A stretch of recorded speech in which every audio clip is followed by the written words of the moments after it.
Remember when we first met John McClane? Argyle picked him up from the plane and took him down the Nakatomi Tower to meet with Holly.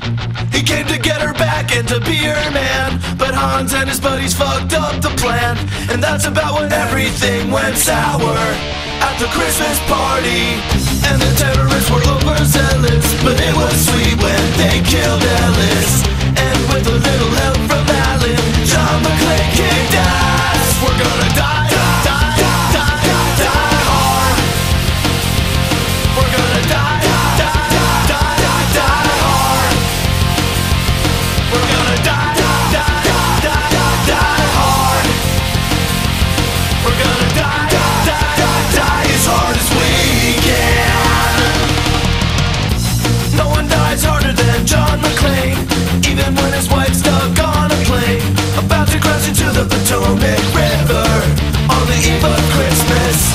And airport security kicked him out, but John McClane is just too damn proud, and nothing could have made him not deliver, 'cause that's his business. And with a lot of